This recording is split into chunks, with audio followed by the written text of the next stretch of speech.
Ito nga pala yung ginawa nating cover up tattoos dyan sa may San Pablo, Laguna kay Boss George Manalo. Respeto sa dating artist ni Bossing, yan yung dati niyang tattoo. Pangatlong cover up na yan.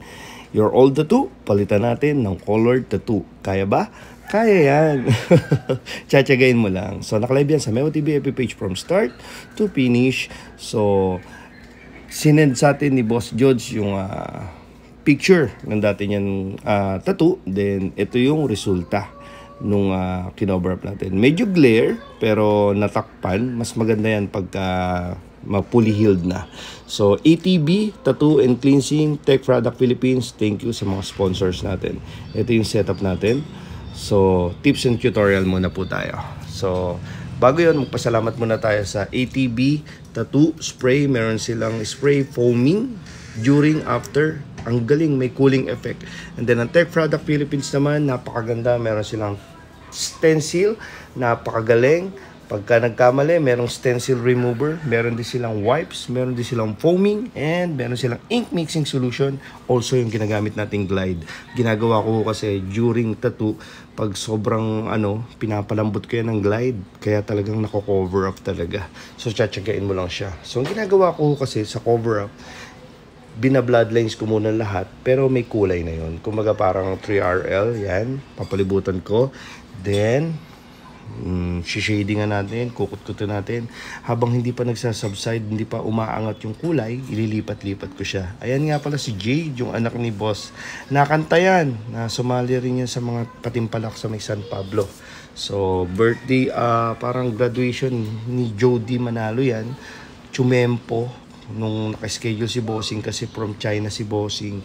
Chinempo niya lang na kumbaga parang patato na ako. Sabay-sabay na. Biglaan lang din kasi uwi niya for graduation of her daughter. Congrats po, Bossing. Apat din ang anak ni Bossing, same sa akin. So parang nagtanong din ako about sa buhay-buhay, about kung paano magpalaki ng anak.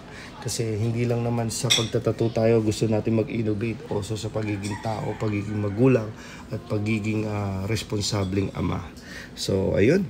So gumamit din tayo dyan ng 19M1. Mas madalas kang ginagamit sa cover up is M1, 11M1, 19M1. Then gumagamit din ako ng 3RL, 7RL pangkutkutin, 7RS o 11RS. Then 7RL pang highlights. So nung una, ang proseso ko is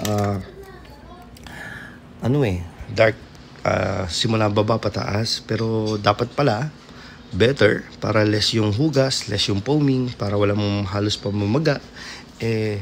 Kunin mo muna lahat ng dark bago ka mag-light para hindi hugas ng hugas at hindi mababad.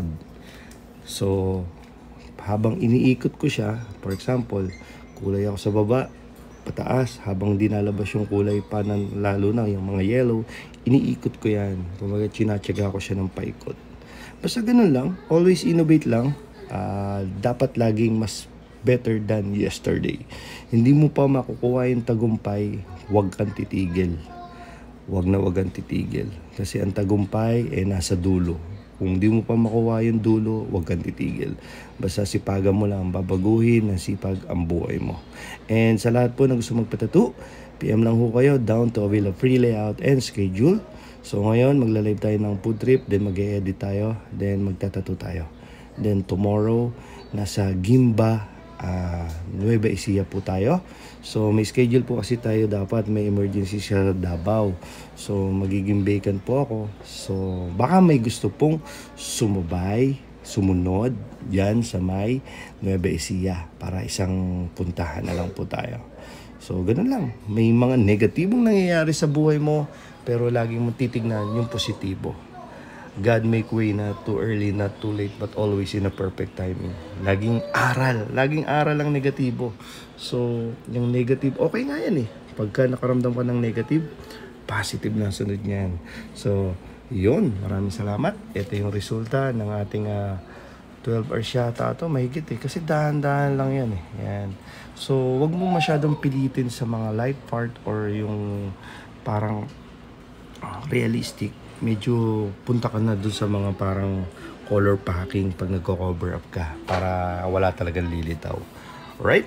Be my next client. Now always on the go. Who's next? And thank you, Lord.